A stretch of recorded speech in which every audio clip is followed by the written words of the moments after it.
साथियों नमस्कार। साथियों कोरोना पर आपको भिन्न-भिन्न प्रकार के विचार, भिन्न-भिन्न प्रकार की सलाहें अलग-अलग लोगों से मिल रही हैं और हर एक व्यक्ति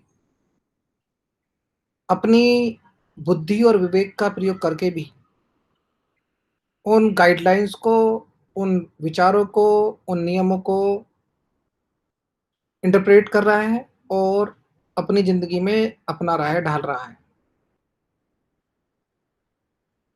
एक बात तो हम आप सबको बिल्कुल क्लियर समझ में आ गई है कि कोरोना कोई ऐसी चीज़ नहीं है जो आज, कल या परसों में चली जाएगी।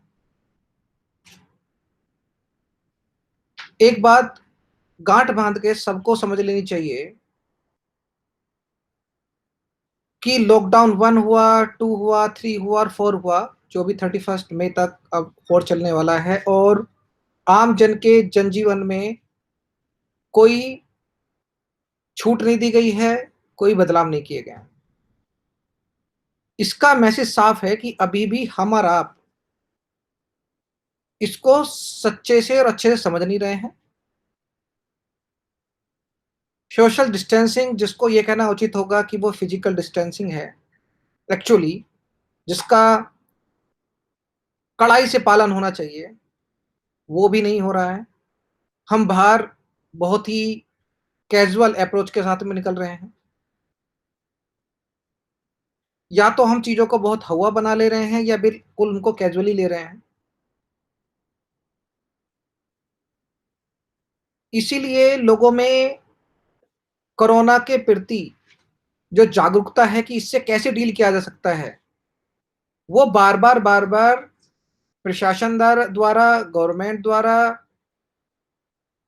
क्षेत्रीय सांसदों द्वारा और विधायकों द्वारा और बाकी और गवर्नमेंट के नुमाइंदों और प्रतिनिधियों द्वारा बताया जा रहा है कि ये ड्रॉपलेट से फैलता है। इतनी दूरी बना के रखें कि अगर कोई छींके या खाँसे तो उसकी कोई भी ड्रॉपलेट आप तक ना पहुँच पाए, जबकि एक वो 1 से 2 मीटर का डिस्टेंस, 2 मीटर का डिस्टेंस होता है। उसके बाद भी लोग कुछ चीज़ों को नहीं समझ रहे हैं। घर के अंदर रहने के बाद कोई सैनिटाइज़र की बार-बार घर के अंदर ज़रूरत नहीं होती है, जहाँ पर आप साबुन से अच्छे से बार-बार हाथ धोकर और सरफेस को टच करने के बाद में बार-बार हाथ धोकर, अपने फेस को बार-बार ना टच करके अचान से बच सकते हैं। बाहर निकलें तो सैनिटाइज़र लेके जाएँ और सरफेस को कम ही टच करें और गलती से अगर आप सरफेस टच कर लेते हैं, तो तुरंत सैनिटाइज़ करें। ये बहुत छोटी-छोटी और बेसिक चीज़ें हैं, जो हमें अपनी रोज़मर्रा की ज़िंदगी में उतारनी हैं और हम इस लड़ाई से पार पा सकते हैं, इससे लड़ के जीत सकते हैं। चलनी तो ये लंबी है। ये बात हम सबको समझनी है। जो लोग समझ रहे हैं, उनकी वजह से इतना बचा हुआ भी है कि इस तरीके के विभिन्न विविधताओं वाले देश में अभी तक हम पूरी दुनिया में सबसे अच्छा ही नहीं, बेहतर कर रहे हैं।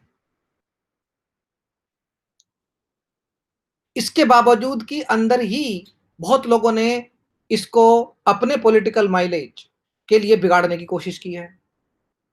हमारे शांति प्रिय भाई हों या हमारे मोदी जी विरोधी हों, वामपंथी विचारधारा वाले हों, उनका एक ही एम है, ऐसे टाइम पर भी एक ही एम है कि सिर्फ़ और सिर्फ़ ये हालात बिगड़े और मोदी की इमेज डाउन करो।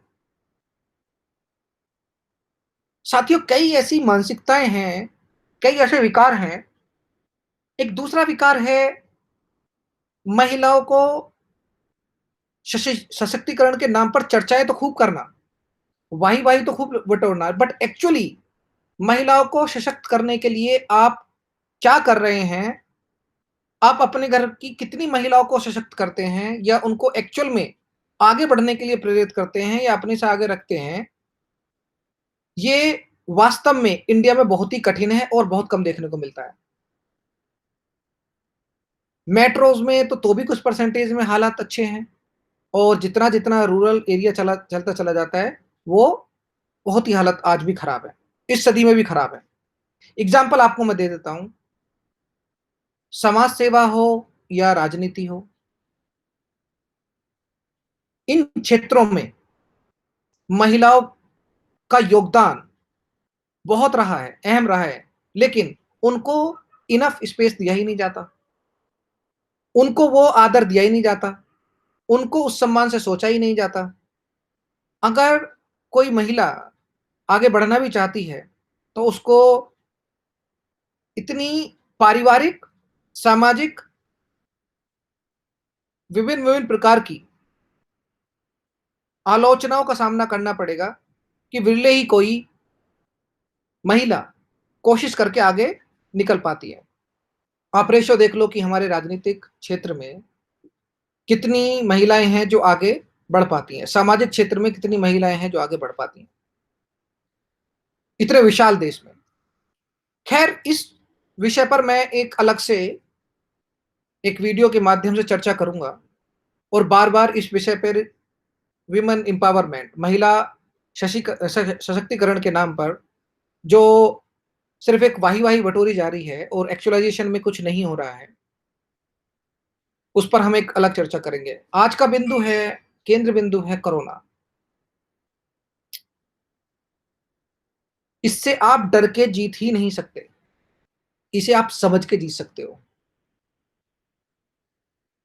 गवर्नमेंट ने लॉकडाउन किए, आपको घर बैठाया, जिससे कि आप इसके डिसिप्लिन को समझो, इसकी गाइडलाइन को समझो और गाइडलाइन को समझने के बाद में आप ज़्यादा से ज़्यादा अंदर रहो। अपने कामकाज करने के लिए टेक्नोलॉजी का इस्तेमाल करो, जो टेक्नोलॉजी से इस्तेमाल नहीं हो सकते हैं, अगर आपको बाहर निकलना ही है, तो आप एक प्रॉपर नियमावली जो दी हुई है, उसका पालन करो। अब दिक्कत ये है कि हम इससे डर तो रहे हैं, लेकिन समझ नहीं रहे हैं। एक इसको समझने का अहम बिंदु ये है कि अगर कोई कोरोना का मरीज मिल जाता है, तो उस कोरोना के मरीज को हम एक मान लेते हैं कि ये तो एक अपराधी है। ये मानसिकता हमें आपको त्यागनी पड़ेगी, क्योंकि ये डर वाली मानसिकता है। कल तक एक जो भाई हमारा पुलिस वाला या हमारा एक कोई भी मेडिकल प्रैक्टिशनर जो हमें एक योद्धाओं की तरह बचा रहे हैं, हमारी हेल्प कर रहे हैं, लोगों की सेवा कर रहे हैं, उनके लिए हम एप्रिसिएशन दे रहे हैं और ताली बजा रहे हैं।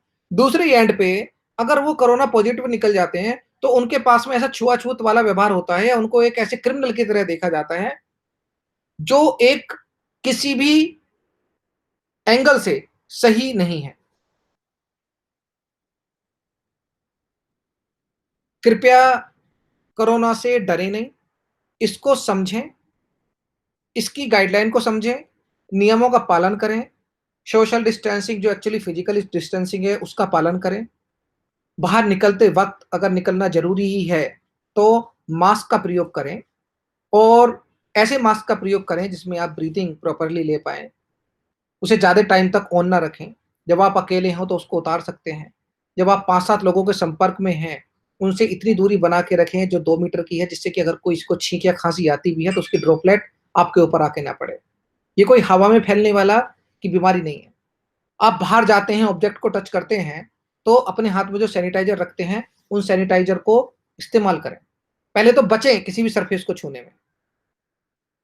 अगर आप कोई ऐसा कार्य कर रहे हैं, जिसमें आपको मल्टीपल सरफेसेस को छूना पड़ रहा है, तो आप ग्लव्स का प्रयोग करें और उन ग्लव्स को इस्तेमाल के बाद तुरंत डिस्पोज़ कर दें। फेंके नहीं इधर-उधर, तुरंत डिस्पोज़ कर दें। वापस आने के बाद घर पे आप अपने कपड़ों को बाहर ही जूते-चप्पल उतारें, कपड़ों का बंडल बनाएँ और बाहर के ही बाथरूम में अपने को नहा के पूरा सैनिटाइज़ करके तब प्रवेश करें। ये बहुत मुश्किल चीज़ें नहीं हैं, लेकिन हम इनसे करने से कतरा रहे हैं। एक आलस को अपने अंदर जो हमारे अंदर भर चुका है, उसको निकाल नहीं पा रहे हैं और इससे डर रहे हैं। तो ये 2-3 महत्वपूर्ण बिंदु हैं भाई लोगों, जो हमें और आपको समझने हैं, उनसे डरना नहीं है और तभी हम इससे डट के मुकाबला कर सकते हैं। हम इस पर लगातार चर्चा करते रहेंगे, हर माध्यम से खुद को समझाते रहेंगे, औरों को भी समझाते रहेंगे और इसको समझ-समझ कर और लोगों को समझाकर कि इसको समझना है, इससे कैसे बचना है, इससे कैसे दूर रहना है, समझना है क्योंकि ये अब हमारे जीवन में आ चुका है। ये लड़ाई लंबी चलने वाली है। मोदी जी ने भी अपने लॉकडाउन 3 के बाद वाले एक भाषण में कहा था, जो सूचना में कहा था, जो अभी टीवी पर प्रसारित हुआ कि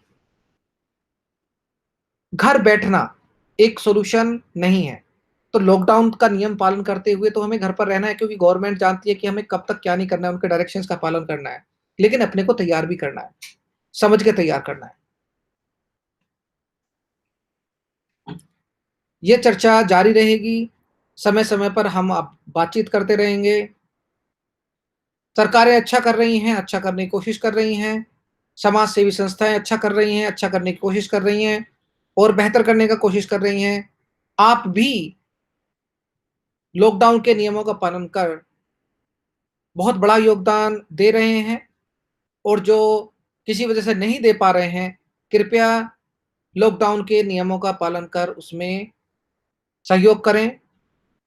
अपनी सोसाइटी का, अपने गाँव का भला करने के लिए, उनका भला चाहने के लिए, अपने परिवार का अपना भला चाहने के लिए इन नियमों का को समझें और उन्हें पालन करें। आप सुरक्षित रहें, स्वस्थ रहें, यही प्रार्थना के साथ में आज की वाणी को विराम देता हूँ। आपका दीपक शर्मा, गौर सिटी से बहुत-बहुत धन्यवाद।